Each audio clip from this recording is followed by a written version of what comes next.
कौन थे एकनाथ शिंदे के गुरु आनंद दिघे? बाला साहेब से क्या था रिश्ता? महाराष्ट्र की राजनीति से क्या था संबंध? दरबार लगाकर समस्याओं का करते थे समाधान। शिवसेना नेता एकनाथ शिंदे इस वक्त चर्चा के केंद्र में हैं। महाराष्ट्र की राजनीति में सक्रिय सभी पार्टियों की निगाह इस वक्त एकनाथ शिंदे पर ही है।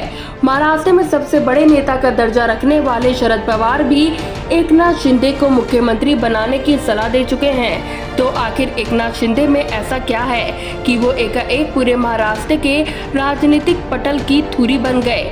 उन्होंने राजनीति के गुरु किससे सीखे? शिवसेना के मूल विचारों के प्रति ऐसी प्रतिबद्धता एकनाथ में कैसे आई? इस सारे सवाल के जवाब एकनाथ शिंदे के राजनीतिक गुरु में छिपे हुए हैं।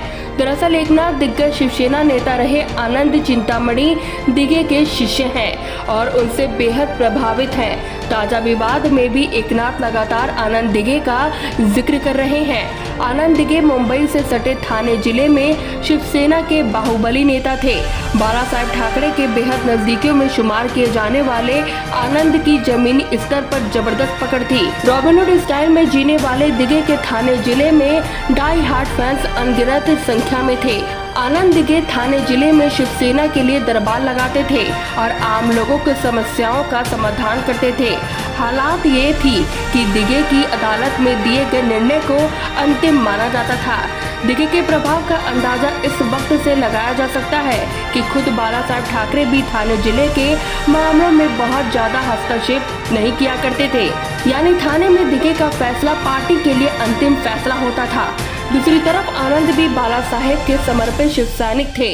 27 जनवरी 1952 को ठाणे में जन्मे आनंद दिघे ने शिवसेना बाला साहेब के भाषणों से प्रभावित होकर ज्वाइन की थी। 1980 के दशक में दिघे ने राजनीति में कदम रखा और फिर उसके बाद सफलता की सीढ़ियां चढ़ते गए।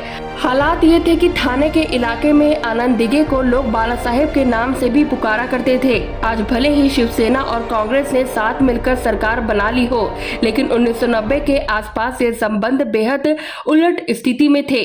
तब हुए ठाणे नगर निगम के चुनाव में कुछ शिवसेना पार्षदों ने कांग्रेस को वोट किया था। इसके बाद दिघे ने साफ कहा था कि पार्टी के भीतर देशद्रोहियों के लिए कोई जगह नहीं हो सकती। वो उस वक्त ठाणे शिवसेना के प्रमुख थे।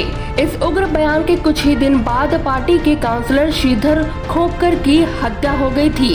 इस हत्या में आनंद दिघे को आरोपी बनाया गया था। दिघे लगातार बाला साहेब के और करीब आते जा रहे थे और मशहूर हो रहे थे, लेकिन साल 2001 में हुए एक एक्सीडेंट में दिघे घायल हो गए थे। इलाज के दौरान दिघे की मौत हो गई थी। दिघे की मौत के बाद उग्र शिव सैनिकों ने पूरे अस्पताल में आग लगा दी थी। हालांकि मौत के पहले दिघे अपने शिष्य के तौर पर एकनाथ शिंदे को राजनीति की शुरुआती सफलता दिला चुके थे। दिघे की मौत को 20 साल से ज्यादा बीत चुके हैं, लेकिन एकनाथ उनके नाम का जिक्र अक्सर करते रहते हैं। एकनाथ अपनी राजनीति की स्टाइल को भी दिघे के काफी करीब रखने की कोशिश करते हैं।